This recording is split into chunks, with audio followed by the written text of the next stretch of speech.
Hey guys, welcome back to Maverick Watch Reviews. Today we have the Seiko 5 100-meter automatic sports watch, model number SRPB39K1. And as usual, we'll open it up, look at the fit and finish, the features and the functions, the build quality, and then I'll give you my overall impressions of this monster lookalike.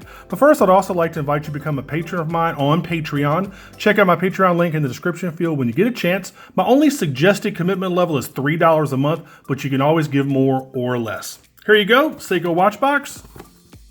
Now I saw this and I was really interested in this watch because it looks so much like one of those orange monsters. So here you go, here's the watch. Of course, you know, you get your manual and your registration stuff. There you go. Let's get all the boring stuff out of the way. There you go, look at that. Wow, looks so much like a monster. Really cool. All right. All right, now let's go ahead and do some rough specs, and then we'll get into the nitty gritty of this monster lookalike. All right, let's talk about the case size. You're looking at 45 millimeters. It is 13 millimeters thick. Let's do the good old lug to lug here. Lug to lug, you're looking at 51. Let's do the strap. Looking at almost 22 millimeters for the strap. All right, so let's put the rest of the specs up on the left-hand side of the screen, and then we'll talk about this more in depth.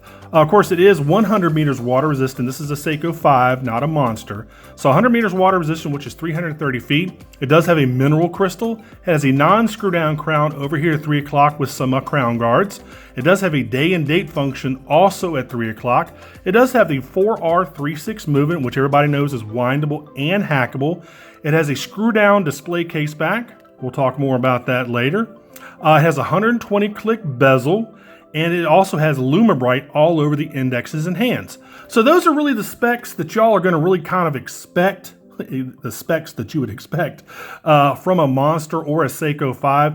And I like this one because, you know, if you can't find one of those first, second, or third generation monsters, this might be the watch for you. I mean, this might be something that you would consider as a replacement for them. Now, it's not really. Let me take that back. You can't really replace one of the monsters. They're one of the most iconic watches of the last, 15 years. But this will come in as a close second. It doesn't have the same specs. It doesn't have the same water resistance. But you have that real classic burnt orange style dial. You've got the monster hands, the hour hand, and the minute hand. You have the day and date function over there at 3 o'clock. So it does look a lot like a monster. It's just maybe, and it's, you know, maybe that's what Seiko was doing. Maybe Seiko knows that those first, second, and third generation monsters are not only very expensive to buy right now, they're not making them anymore. So maybe they kind of threw everybody a bone with this one. Even though it doesn't have the same specs, it does look a lot like one of those monsters. As you can see, like I said, monster, hour, minute hand, all the other specs. It has those really nice rectangle indexes. Now, they're not applied, but they're probably really heavily painted onto the dial. There's probably, I don't know how many layers, but they're really heavily painted. I think they look fantastic. I like them. Of course, you do have the applied Seiko logo and Seiko 5 logo up there at 12 o'clock, along with the word sports in red underneath the number 5. You can barely read that because the burnt orange dial makes it really, really hard to read. You've got the lollipop second hand with the luminous pip at the end there. You have the 24-hour markings on the inner bezel, like the inner, I would kind of say like inner chapter ring. But the inner ring here underneath the indexes, you do also have the minute markings on the outer chapter bezel. The bezel itself is great. Again, very reminiscent of a monster. So let me put the SRP309 up on the left-hand side of the screen so you can take a look at that. That's basically what this is kind of, I think what Seiko is, I think they're doing it on purpose, again, just to throw us a bone. So, I mean, it's a great looking, fantastic looking watch. You've got some different steps here, really highly polished case, which you can see these little steps right here. Super, super highly polished case. You've got some crown guards, with the crown. Again, a polished crown as well. The knurling on the crown is not my favorite. I like the knurling on monsters, that really, really detailed knurling. It just makes the crown really easy to unscrew and screw in. Again, really highly polished case. You've got a couple brushed areas right here on the top of the lugs. Everything else is polished. The bezel is polished as well. Fantastic looking watch, man. Really, really good looking watch. Let's check out the click action. The bezel, wow, it's really smooth. It's really easy to turn. There is a little bit of play, but that's kind of to be expected from a watch in this price range. But I do like I like the font they're using. It would have been cool if they could put a little luminous pip up here at 12 o'clock, but maybe for price reasons they didn't do that, because every little extra thing they add to a watch adds to the retail price of the watch. So there you go. Let's go ahead unbuckle it here. Let's take a look at that case back. There you go, screw down see-through case back. Of course, it gives you some information on that kind of inner bezel about the watch, screen printed onto the case back. Again, highly polished. All of the case back is polished. There are no brushed areas. You have that classic Seiko strap with the accordions right here. And if some of y'all don't know, the accordions are basically what this is. This is so it can fit over a wetsuit. This allows the strap to stretch a little bit.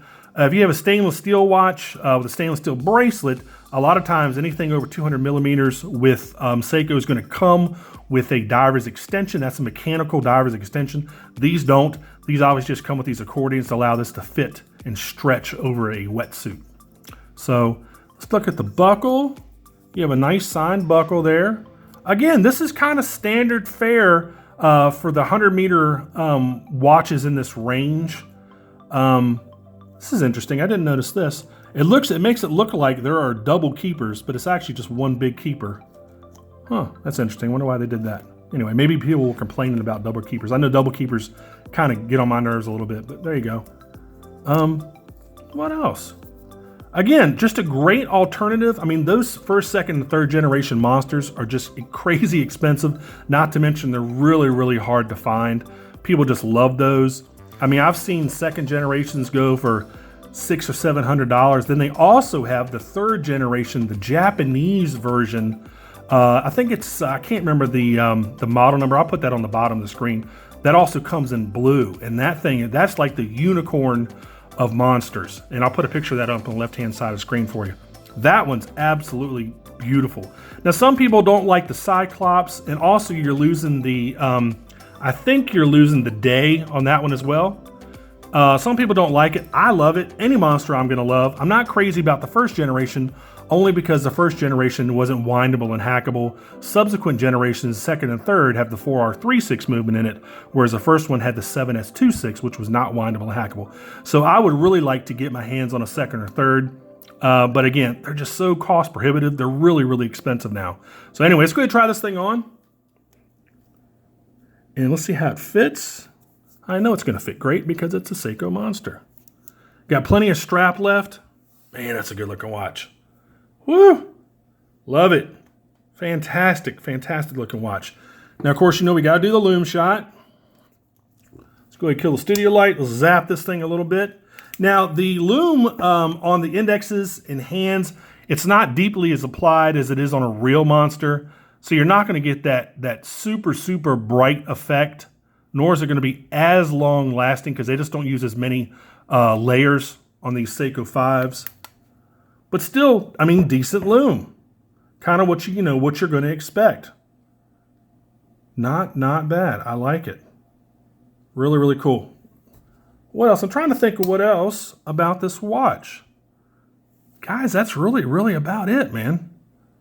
And also notice that you don't have the Tsunami logo on the end of the strap. I just noticed that. On the monsters, you're going to have that Tsunami logo. And I think a lot on the SKXs, like the 007, you also have that Tsunami logo. I wonder why they don't have that on there. I guess because it's not a monster and it's not 200 meters waterproof. So that's my guess. Anyway, so guys, that's really been about it. If you like this video, please click on like. If you want to subscribe to my channel, please do so. Like I stated in my previous review, got a ton of stuff coming up, a ton of neat micro brands as well. So make sure you stay tuned. And guys, that's been about it. So until the next review, I will see y'all later. Take care. Bye-bye.